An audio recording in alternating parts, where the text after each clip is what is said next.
Welcome to The Carpenter's Daughter, the show where we dig into politics, faith, art, and everything in between. Every week, we sit down together for real conversations about the issues shaping our world. I'm Alexis, Confer, artist, political organizer, and lover of a good deep dive. And I'm Iffy Ike, lawyer, author, and perpetual question asker. We bring our experiences, our curiosity, and commitment to community to unpack what's happening, why it matters, and how it impacts all of us. This is The Carpenter's Daughter. Let's get into it. Iffy. Hey. How you doing today?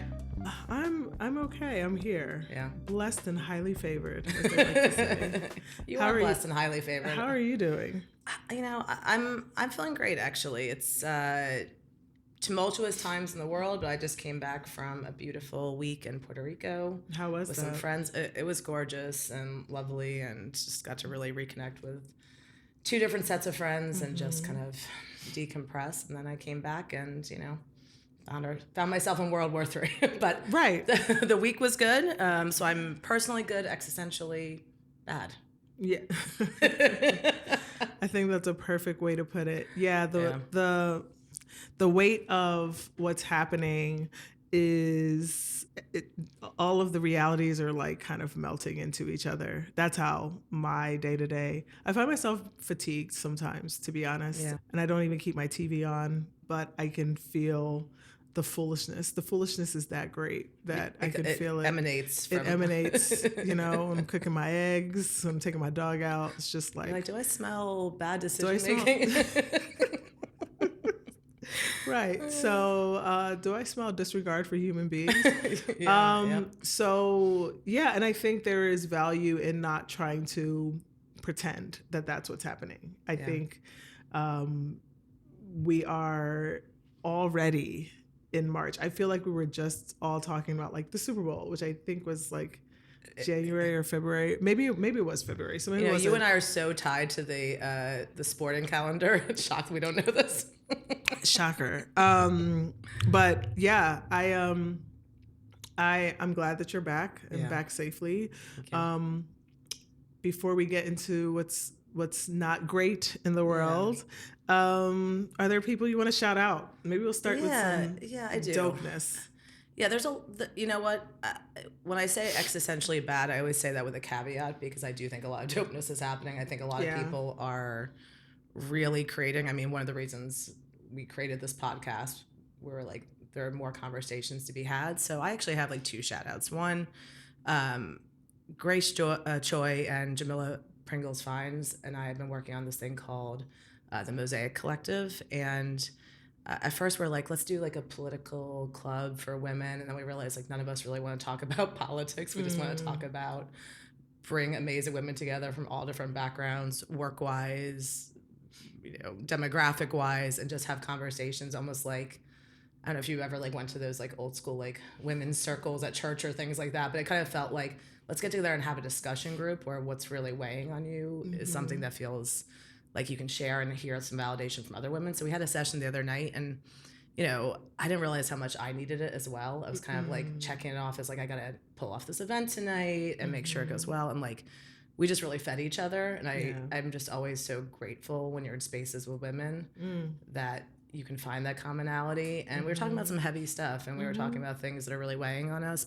So that just really filled me. And then also when I was on vacation, I was very captivated like the rest of the world was with the Olympics and the strength of these young female figure skaters who are really, I'll just say, speaking truth to power, like using their platform in that moment in time, not only like winning and winning hard, like Alyssa Liu, like doing things in excellence, but also using it as a moment of time to educate and to use their platform. I thought that was really brave because I think even when you're speaking positivity in the world sometimes and talking about justice and fairness, that you can still so easily get dragged. So I thought that was just really brave of them and taking that moment that could have been, you know, just about the women's hockey team or just about Alyssa Liu and make it about their victory. They really used it as an opportunity to highlight other girls in sports and, you know, the pay parity issues. And so I just, that lifted me up and it reminded me that there's a lot of brave people out there who are using what they do to empower others.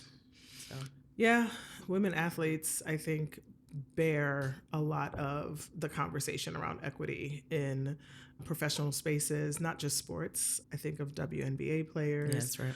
I think of even on the collegiate level, where even though historically, there are opportunities through the NIL, which is now the policy, if you will, that allows for college athletes to start to get pay for all the spaces that they enrich, right? Like there are $1 million, depending on the college, $1 billion industries built off the expertise of these athletes that for such a long time have resulted in athletes not necessarily, seeing an equitable benefit from that. Yeah.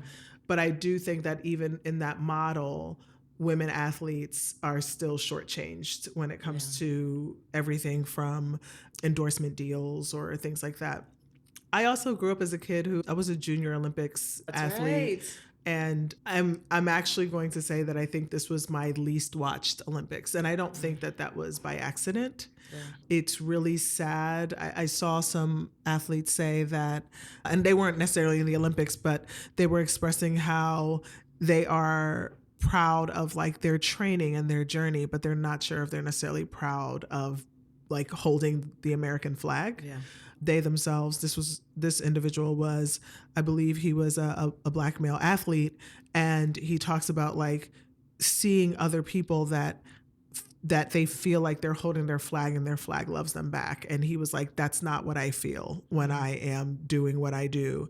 And I think a lot of athletes feel that way. Yeah. That being said, I also think that there were a lot of firsts. A lot of Black women shined at the Olympics. The first Black woman ice hockey, gold recipient for Team USA. Speed skating, like there were so many. Alyssa Liu, as you mentioned, there were just so many amazing feats. So yeah, I'm.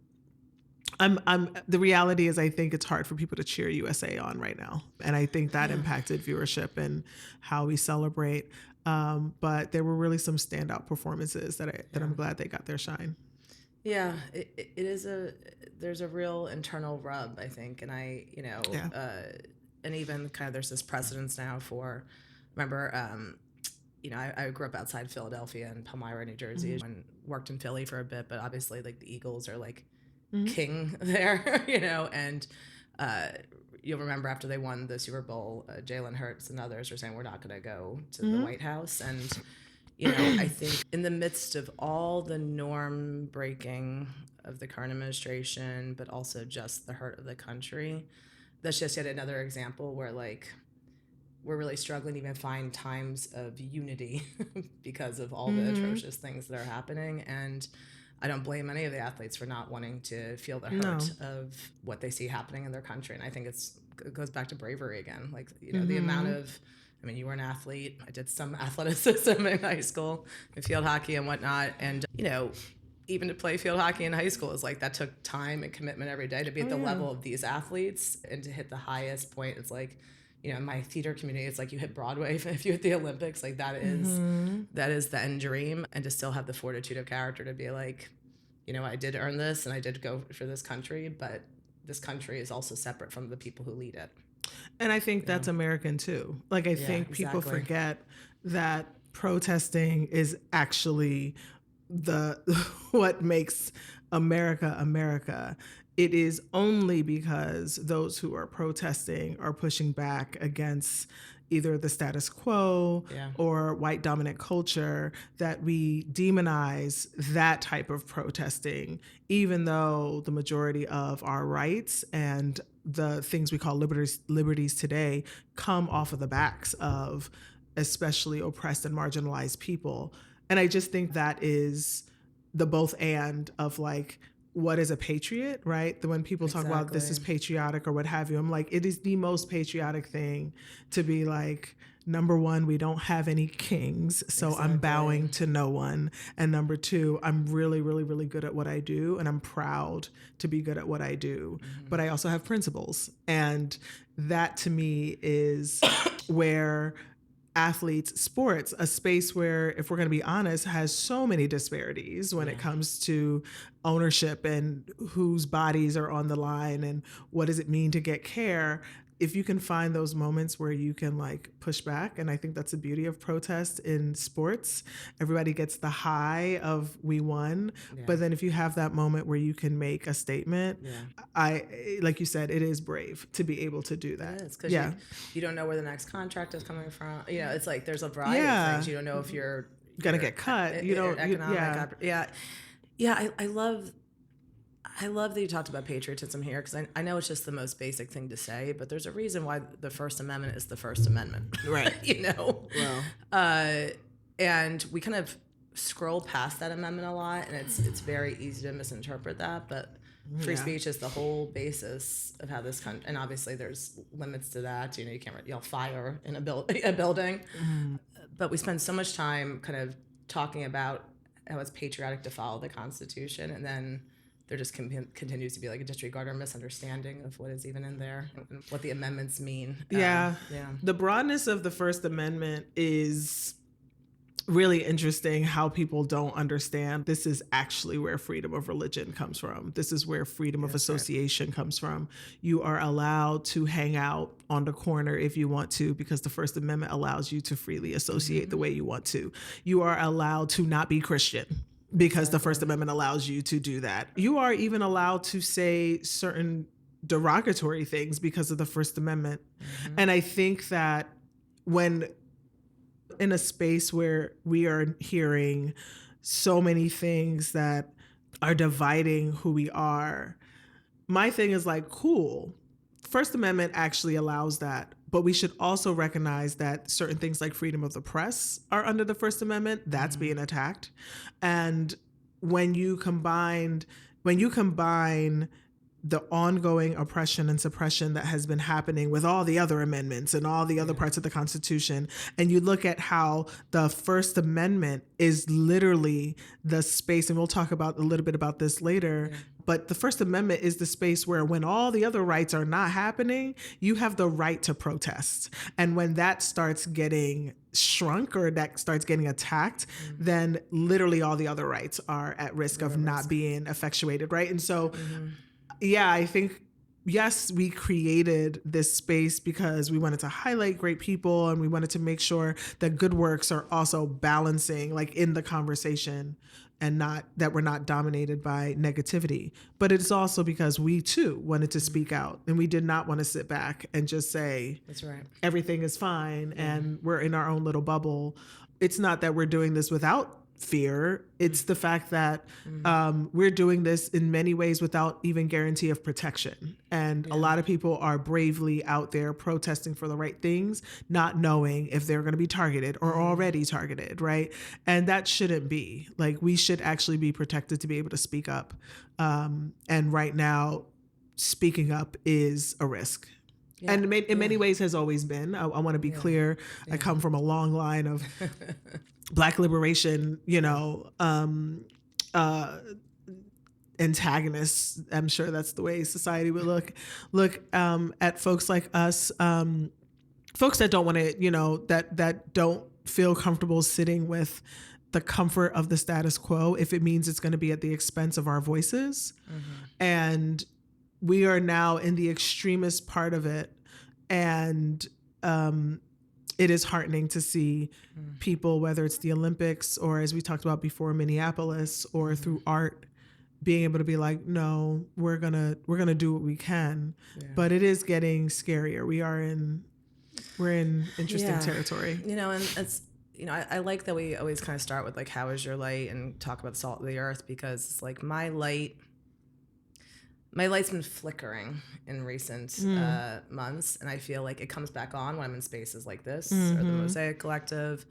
And then when you really start to think about the human toll, and I think that's another reason why you and I continue to use our voices, even if it's, sometimes risky, sometimes tough, and it comes from a different source within of strength, is like, my light can't be lit if other people don't have the opportunity to have their light be lit. And I think that, like, that's one thing that's always bonded us, of like, we prioritize people first and foremost. And I don't like how in the current conversation humanity gets erased, and we do a lot of like very slapdash kind of labels on people when they do speak out. So like the salt of the earth people we've been finding, in my mind, are bold, are brave, and are shining the light back on humanity of like what's possible, you know, like the possible when it's just feels like everything's a little impossible right now. Yeah, and that kind of gets to my flipping the table thing. We'll get to that in a second about, you know, what happens when you do shed the light on certain things and certain oppressions. I do want to make sure I mention your one of my salts. Yes. And same with you. How's my light? My light is on, you know. The bills are paid. So my light is on, and I don't find that to be a small thing. I'm in my right mind, and that alone I don't find that to be a small thing. There are so many folks that I could put into this category, but I want to shout out Nneka Obiekwe. I hope I'm saying her name correctly. She started a group chat called Black Women Rising in response to the jobs that are literally being eliminated and erased for Black women currently in this country. It is amazing to me when I think of the term feminism, and I'm like, I haven't seen not a fucking person outside of Black women yell that this is a crisis. But for people if people don't know, Black women disproportionately over-index in the labor market. So when Black women are not in the labor market, it impacts everybody. It is an economic crisis. 300,000 immediately overnight had lost their jobs last year, around this time last year, upon the installment of the second Trump administration, largely impacted by federal jobs. And there's like some interesting, you know, when people think about like, oh, well, you know, they should go find something else and blah, blah, blah, blah. I just want to give a brief legal history as to why we disproportionately are in the public sector. So upon the passage of all of these civil rights laws and all of these civil rights passages, obviously the 14th Amendment, 13th, 14th, and 15th all kind of deal with where you cannot be discriminated, that there will not be these remnants of slavery. And some of that remnants of slavery includes subliving, right? Like subjugated living and all these different ways that, you know, all the different ways that the conditions of slavery created an underclass. The intent of these civil rights laws and these amendments was to ensure that we are starting to treat people as equal. Where is the limit? The limit is that mostly only applies to public spaces. That does not apply to private spaces. So in many ways, that does not apply to the private sector. That does not apply to golf clubs. Golf clubs were created because they did not want us in parks. Like when you think about the different things that were created to create private membership that are not protected by the law, that means that employment was also very hard for us to get. And the one place that could not discriminate against us at that easily was the government. That's why we are in the government disproportionately. And that space is also what helped facilitate the creation of the Black working middle class, because that was the only space where there was actually steady either employment. And I want to be clear, this has nothing to do with qualifications, because all of these individuals are qualified, but these are the spaces that they could not only be treated as fairly as I guess you can be treated. Of course, you can still be discriminated against. And of course, if you have discrimination within a government space, a public space, you would then go to like the EEOC, right? There was some type of redress. Right. That also kind of trickles down to display EEOC to our Equal Employment Opportunity Commission, right? Where your case will be heard and it's treated like a case. I've had the pleasure of second seating an EEOC. It was like the highlight of my short legal career. By the way, historian / legal iffy is one of my favorite iffies. Like I learned so much. I love it. I think because I don't know if people understand. Yeah. I think a lot of people just treat it as like, oh, we'll just go get another job. And I'm like, no. So the discrimination is so real that we are not getting hired. And to your point about like legal iffy, I love when people like highlight like, wow, you have so many degrees. I'm like, yeah, because of racism. I shouldn't need all of these degrees. I have to have these degrees just to compete in spaces for jobs that honestly I am overqualified for, but that is the game. That has always been the labor game. So when you talk about executive orders that literally get rid of everything from jobs that are connected to fairness, jobs that are connected to equity, but then also USAID and all these different agencies that overwhelmingly have individuals that have created pathways, pipelines, runways to ensure that all types of folks, including women of all backgrounds, have access. That elimination has resulted in obviously a mass exodus of individuals that have certain types of expertise in government. So there is a part of me that feels like I spend a lot of time dreaming about what does the future of government look like when the people that work in those spaces are gone for an extended period of time, right? Because while we're gone, they're also like tinkering and breaking shit behind the scenes. Yep. But when it comes to what happens to this specific, class of individuals who sit at the intersection of racism and sexism, it has largely been Black women that have been like, you know what? No one is coming to save us. And we're going to have to create spaces for ourselves. So Nneka is one of those people that created, I believe she put out a WhatsApp. She put out one message in less than 24 hours. There were 500 mid-career and senior level professionals that were like, hey, like, I want to be in. And, I don't like the way that the New York Times, framed it as like Black women are turning to one another to like support each other.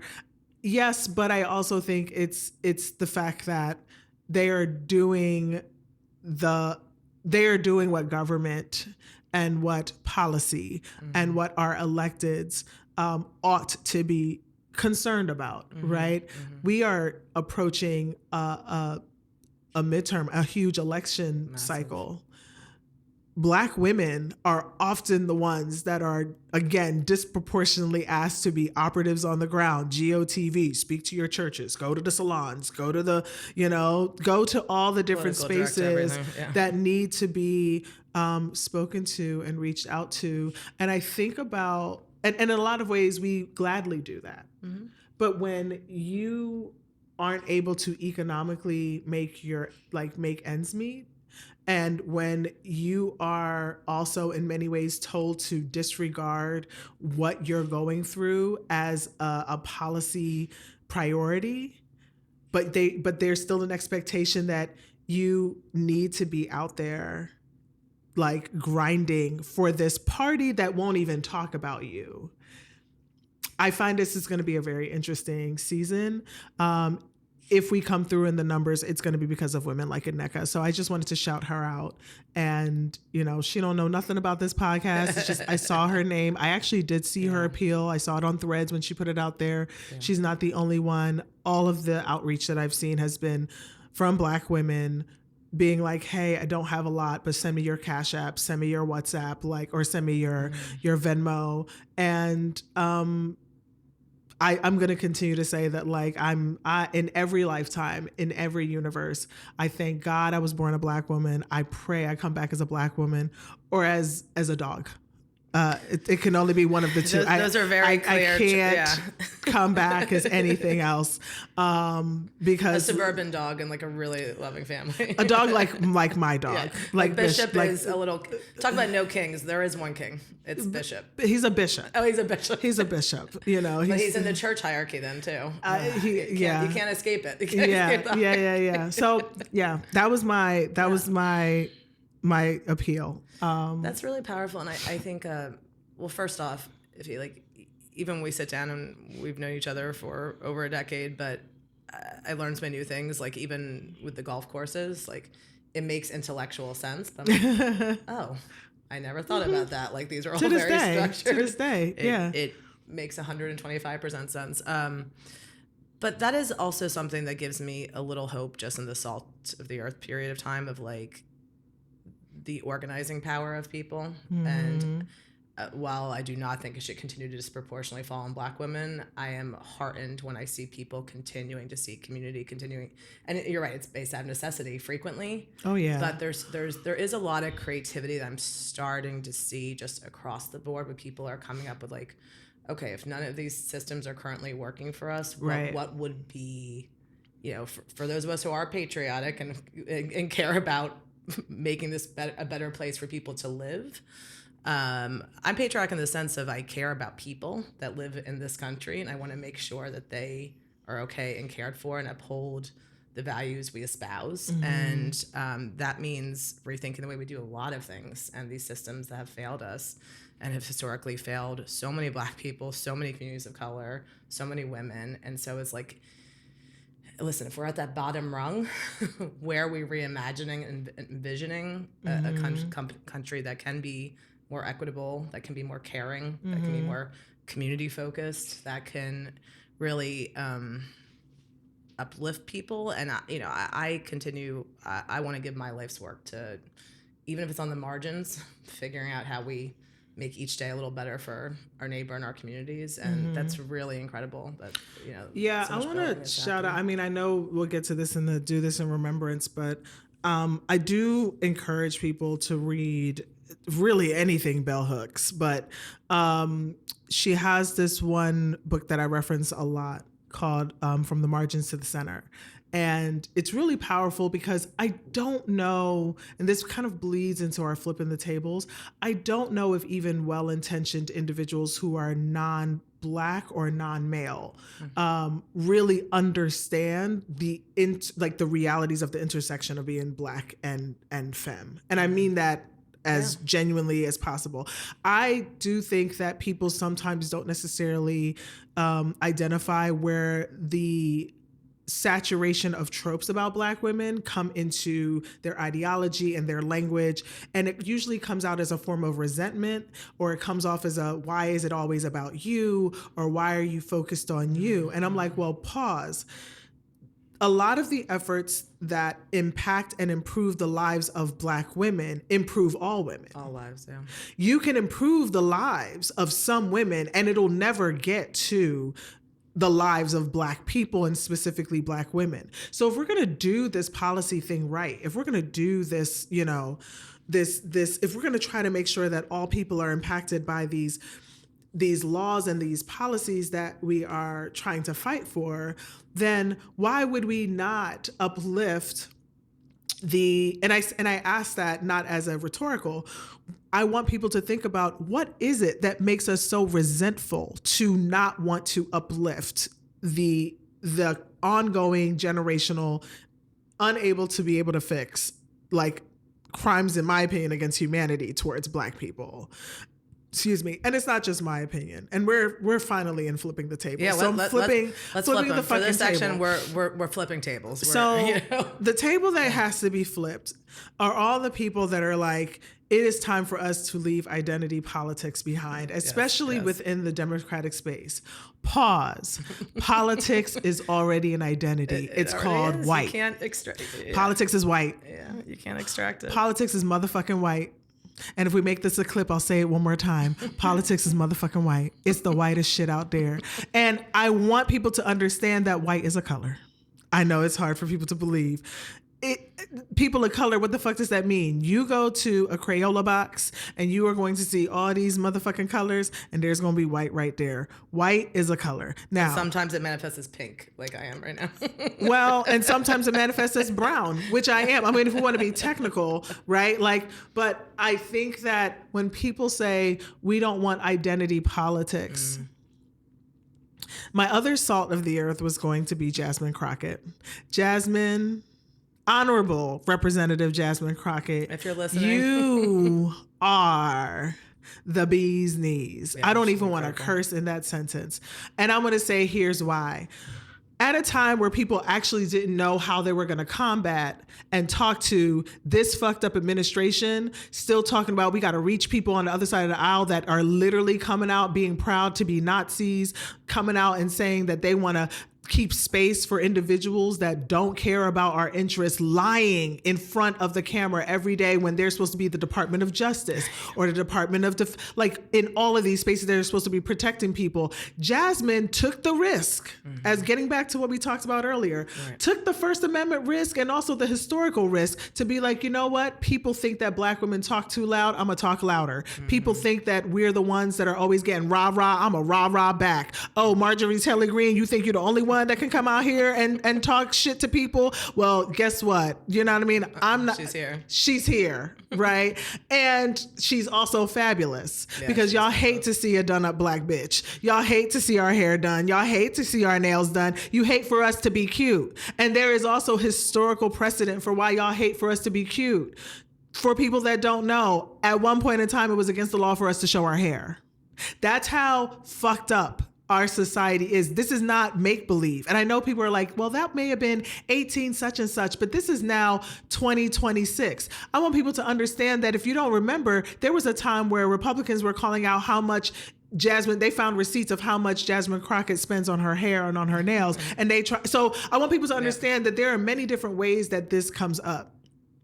But I want to be clear, even when it was not advantageous for her, she knew it was right to talk fire with fire. That this is not the time that when the history books say, what were you doing that day? She made it clear that she did not want to be seen as somebody who was appeasing hate. And on this space, we've called it evil. It's purely evil what's happening, and there's no room for it. And she just does not negotiate with domestic terrorists. Now, I do think that the race between her, so while there's Jasmine Crockett over here, I saw this Tallarico guy and was like, yo, this is a very interesting voice. And I think we shared like stuff about him because we understood that part of how you confuse the enemy, as my mom would say, is to put back to them the principles that they claim that they adhere to. So you claim that you're a Christian. Well, here's this Tallarico who is here, upholding his Christian values and is basically showing a counter way of being, a way of being that actually speaks to a lot of people who are Christian and don't want to see Christianity equal white Christian nationalism or to equal that all white Christians look like they hate everybody else. I mean, I'm just going to call it what it was. Now, the showdown between those two for this one particular Senate seat, again, a little bit of context. It wasn't necessarily supposed to be that way. The redistricting that was happening drew out Jasmine Crockett's seat so that she would not have a seat. The seat that she's in right now was written out basically by the Republicans. And I want people to understand how crazy that is, that this person who was so effective, right, in many ways paid for it. And now her and Tallarico are going back and forth or are in this race. She declares that she's running for the Senate seat. He also declares that he's running. And listen, we all just found out that he ultimately had more votes. I think 1.2 million to her 1 million. I want to say to both of them, to get 2.2 million people out in Texas for a primary is crazy. It's incredible. That is crazy. For years, the Democratic Party said, let's flip Texas. To have two inspiring candidates that turn out voters in this political cycle is crazy. Candidates is incredible. Yeah. Crazy. Different strategies, different tactics. Both should be, I think, revered. Yes. Jasmine Crockett is the first ever Black woman to get that many votes statewide in Texas. I just want people to sit with we're not talking about New York, we're not talking about California, we're talking about Texas. That alone, to me, I think warrants praise from the Democratic Party for both of their races and specifically for what she was able to do, because that is a sign that something is cracking in the South. And I know that everyone doesn't consider Texas the South, but if you think about the experiences of Black people, it is still Southern. Juneteenth came from Texas. So for me, it is important that doesn't get lost, which is why I am so frustrated that what ended up coming out was this narrative coming from some Democrats, and maybe I just need to leave Threads alone because I don't know. Like I'm about to become. You go deep on Threads. I'm about to become unthreaded for a second. But like this notion of two things that came up, which is number one, if Tallarico doesn't win the Black vote, then that's going to be another indication that Democrats should leave identity politics. I saw that this morning and I was like, whoa. And then it was this concept of identity politics is somehow framed as just a Black people thing. Mm-hmm. And now I'm recognizing that, identity politics is now the new code to mean Black and Black only. And so I just want to flip that table. Yeah. And there were a lot of people that pushed back on this one particular gentleman who called himself left based on his name. He may have, Hispanic or Latino origin. And a lot of people corrected him. Like, was it wrong when we all were screaming about ICE? Mm-hmm. And to be clear, ICE is not just a Latino issue. ICE impacts the TPS issue with Haitians. It impacts Jamaicans. It impacts refugees.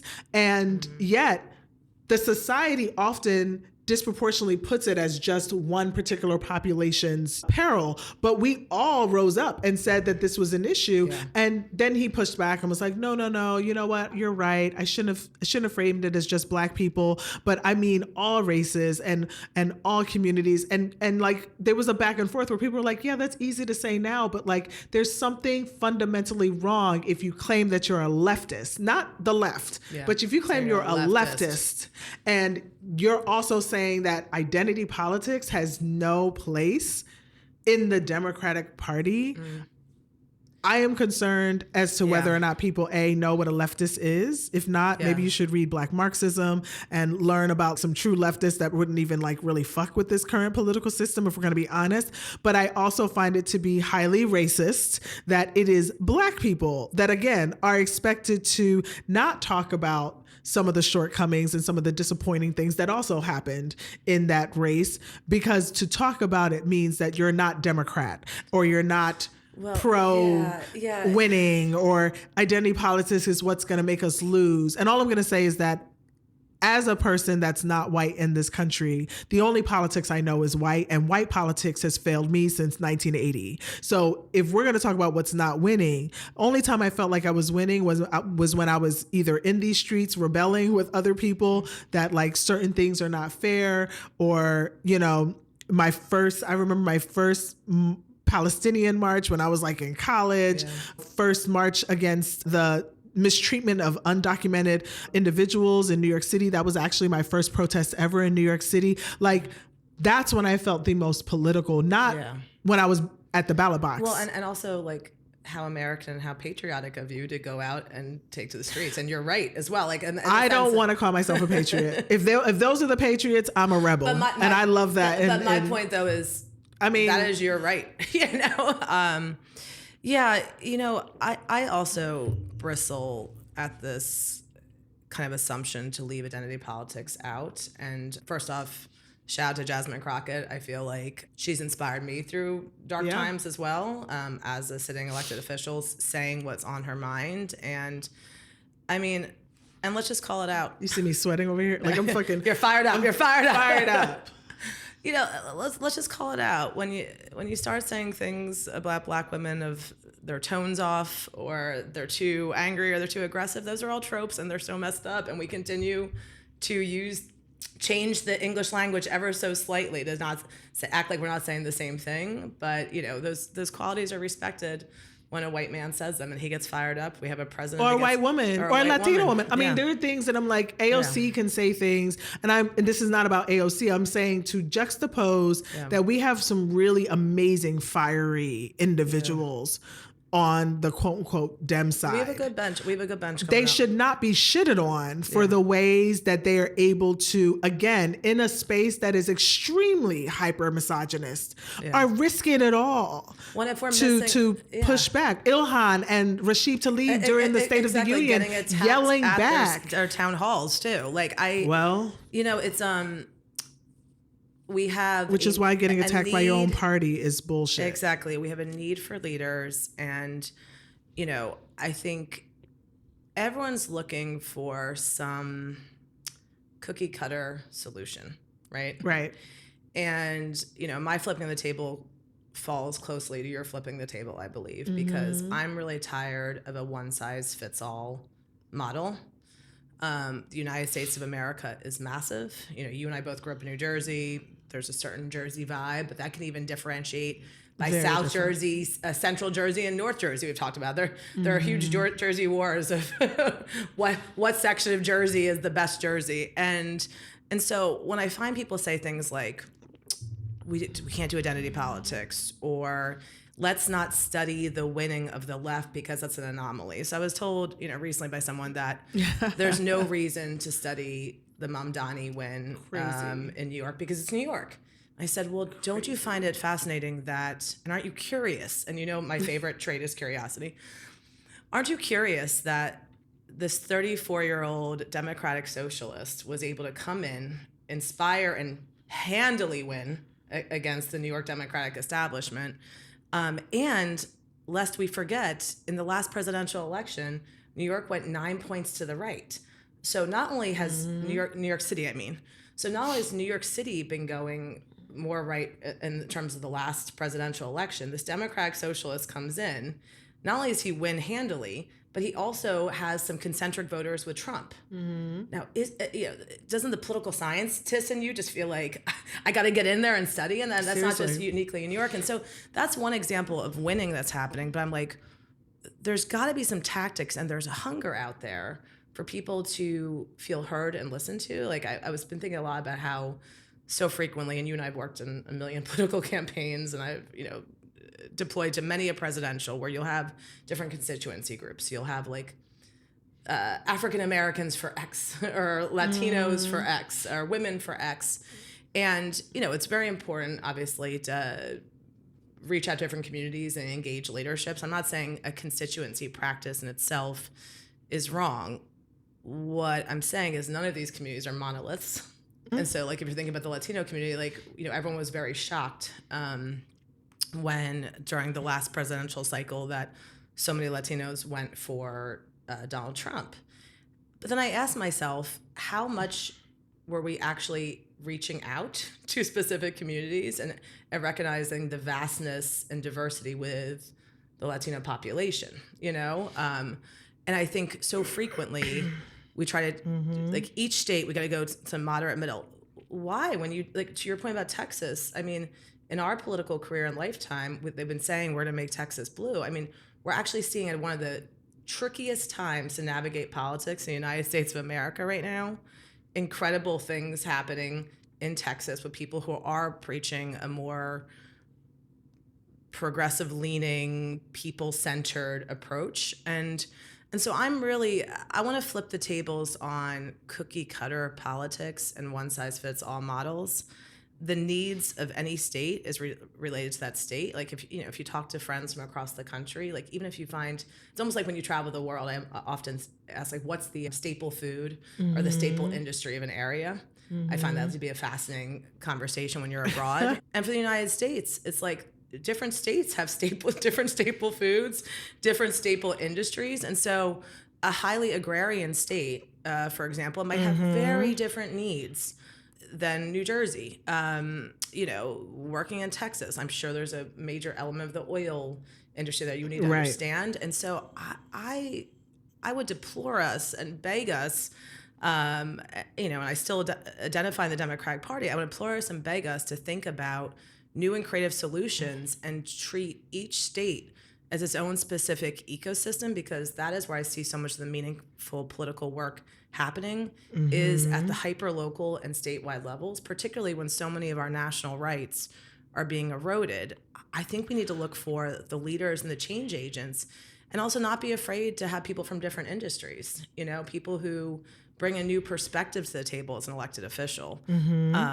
Having worked for electeds, having got elected, I find that the people who inspire me now are the ones who say, I actually am aware how things work. Like, so, I do want an experience and understanding, I'm saying, like, here are the things we can discard that do no longer serve us. And here are the things we can build towards a future. And here's how I'm going to do it in my state or my community.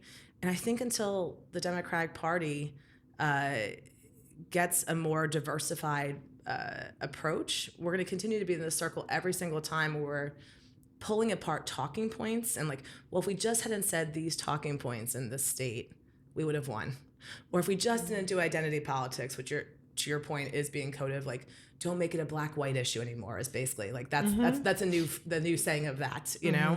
And I want a creative, straight-up organizing approach. I've spent much of my field, my work in field organizing, have run many an organizing campaign, and that work is hard. It's hard because it's human-to-human interactions.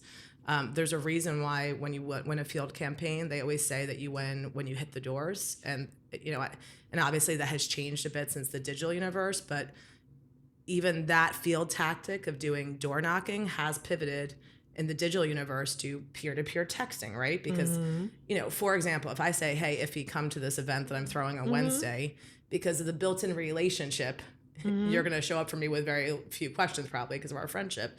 But organizing takes that same type of thing. When I think back to my training on the Obama campaign in 2012, you know, we had the snowflake model that was very studied. But the one thing that was so interesting about that kind of labor intensive, and I've talked about before in the podcast, I believe, how that kind of came out of the Gamaliel organizing style of black pastors in Chicago, but it works for a reason, right? You have one person at the center of it who's your organizer, and you kind of have the snowflake tentacles around it, if you will, of people who feel committed to that organizing. But in order to build your snowflake, that might take 1, 2, 3, 5 conversations to get that person to really feel like they want to volunteer whatever your cause is. And these shortcut methods, like, it does not work in a true democracy, in a true democratic setting, in my perspective. 2 things. The first is I do want to just correct that the seat that Jasmine was in, I completely forgot. There was redistricting in Texas,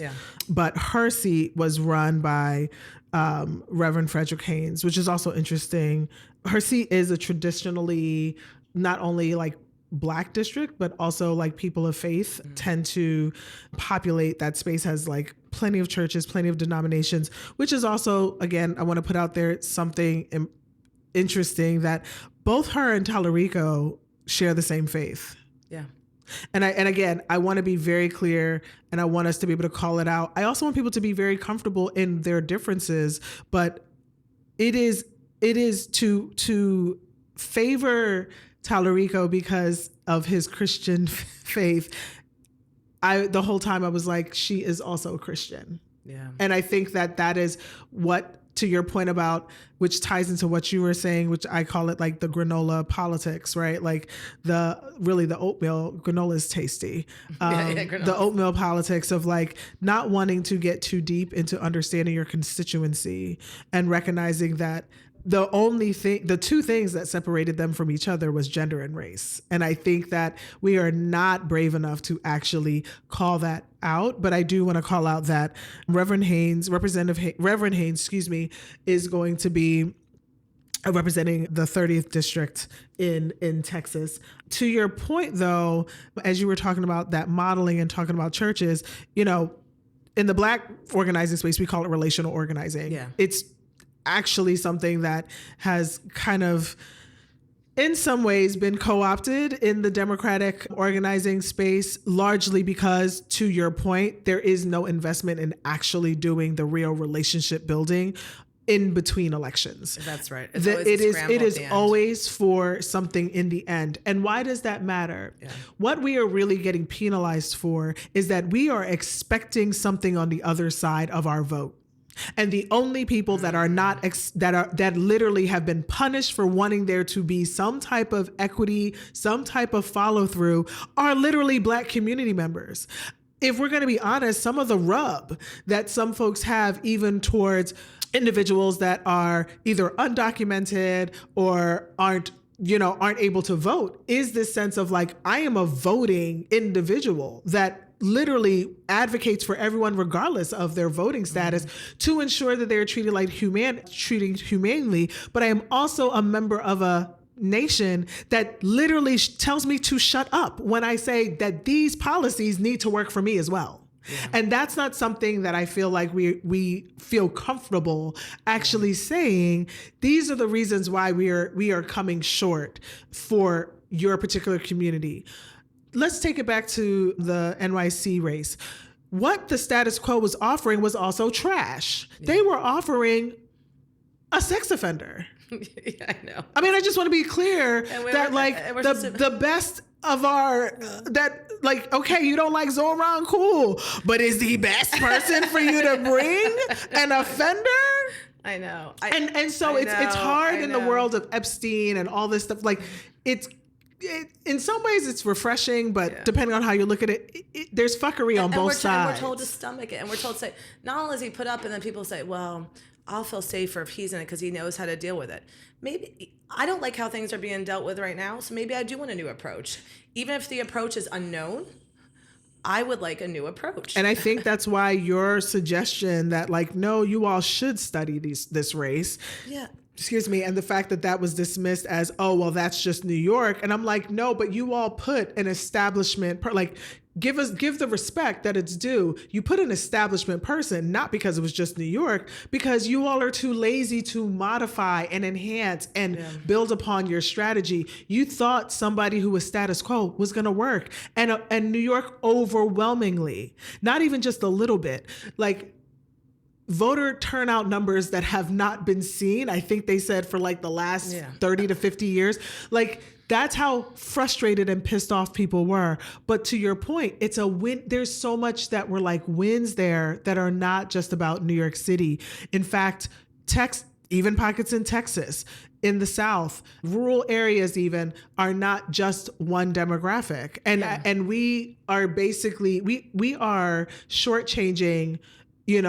Yes, we have a large tent, but we have I don't even want to say we, my first party wasn't Democrat. Yeah. New Jersey allowed for you to either be undeclared or independent. Yeah. And that felt freeing to me until I got to the point where I wanted to vote in primaries. That felt freeing. But I guess where I'm going to land the plane on this is that, the failure to learn or the failure to expand may be a weak excuse, but I'd rather they say that. When people throw it as, and I think this is where the two come together, when people throw it as identity politics needs to be out of this, what you're basically saying is we're too lazy to actually expand our strategy to do the work of making sure all people are represented, even though we expect all representations to be at the booth. And that to me is criminal. And I hear a lot about authenticity. I'll kind of close on this piece of like, what I like about a bunch of the candidates we just talked about, from Tallarico to Crockett to Mamdani, all of them have centered people in their approach, have centered a message of love, have centered a message of all tides rising together. And I'm not going to vote for a person again that gives me some reason why I have to just vote against their opponent and choose them as the leftover. That's out. I want someone who's going to tell me how you're going to make my life better, and my life cannot be better if my community is not cared for. And I mean, people. I also think beings. We can walk and chew gum. Like, I think my life and the lives of Gazans can both be important. We can all be important. Those in Cuba right now and those in the Congo can be important. And if you don't speak on those things, I also am going to question you on those things. And I think that is the power, getting back to, I guess, First Amendment, that is the power of the protest, is that like, as the United States does broaden who is included as human, who is included as citizen, the Supreme Court, believe it or not, has already deemed that citizenship does not determine protection. But because people don't know that as a fact, we have all of this mostly right-wing hate, but also even within the left, like a lot of people don't necessarily know that all people are to be protected, which is why when the recent policy that just came out that said that anybody who's in quote unquote mixed houses, right, that came from the federal government, if you were in a mixed citizenship home, that the entire home would lose benefits, we all should have been like, no, because that is anti-constitutional, right? Like, exactly. So anyway, this is where the laziness, we have to own, the Dem side, I think, has to own their part, that by not digging deep, you are also dumbing down, right? Exactly. And you're a part of it. And as, to take it full circle, as Black women have shown us time and time again from their leadership and movement spaces, this work is hard, it's consistent, there aren't days off. And I think that everyone else needs to join in the fight to say there are not days off when it comes to fighting for humans and for justice and for us all to have a better quality of life. It wouldn't be as hard if we all picked up our cross. It's only hard because everybody's not picking up what we are putting down. If everybody carries something, then we can build the whole the whole damn thing. So exactly. So what are we gonna do in remembrance today? If I said mine. Pick up your fucking cross. Oh, pick it up. Remembrances. Pick up your cross. Yeah. Pick it up, and I mean it. Let me even say it plainly. Iffy, are you saying that I should just be fighting the next let's give it a timeline, 2 to 5 years, just for Black women, since everyone wants to put just in front of it, just for Black women to win, and just for Black babies not to die, and for Black women not to die at the, hands of maternal injustice in the hospitals, and for kids not to be profiled? My response is yes. Yes. And if you really radically believe we can win that, then we can also go to the next thing to win. I always believe we can walk and chew gum at the same time. So that notion feels silly to me, but that is literally the question people are afraid to ask. Yeah. But if you're asking it in your head, my answer is yes. Yes. Because not only does the data show that if you literally work on the individuals who have been called aliens, savages, illegals, so that would literally be and enslaved, you were literally talking about indigenous community members, you were literally talking about migrant communities, you were literally talking about descendants of enslavement, then yes, that has to be a priority. And guess how much more power we would have on the other side of that. So yes, fight for that shit, because everything else that we're fighting for is not only coming up short, but unfortunately the other side doesn't care about being evil. So they get to invite in a much more shallow way of thinking. Yep. And we're actually losing people to the quote unquote other side, not because of identity politics, but because they're actually saying the easier thing as far as membership. They're saying, come over here and you will be prioritized. But we're afraid to say, stay with us, you will be prioritized. Exactly. And times are not easy and times are not comfortable. And we've said that before in here. So pick up your cross. Yeah. You know what? Okay. I'm picking it up right now, and I'm going to throw down something else too. It's my remembrance. I've heard a lot of conversation about where are the leaders, and I've decided to step into my leadership hat. You better do it. You've been in the leadership hat. We're leading all around. I would say if you're out there and you are a leader in any format, in any industry, now is the time for leaders to emerge. So like, if you never thought about running for office yourself, but you feel like you have real things to say and do that can hit at some of the things we've talked about, societal ills, like I want to see new people running who never saw themselves in any establishment before. Mm-hmm. I want to see kind of like we're trying to do here happen as much as possible. We're highlighting the leaders that are leading with love, that are leading with patience, that are leading with kindness. The people, that lone protester who's out there every single day. You've seen all these pictures of these retired protesters where just one guy is saying no ice, right? And he just stands out there all day. Like I want leadership from or the there. Marine yesterday that they broke his hand at the hearing, and don't even start on why a political official is putting his hands on anybody in the first place. Crazy. But yeah, I would say drastic times call for drastic measures, in the sense of like, if you felt like you weren't a leader, now is your time. Mm-hmm. Now is and actually those are the type of leaders I prefer. The people who say, we talk about in the Bible, like why me, God? Mm-hmm. There's so many other people who can do this, but why me?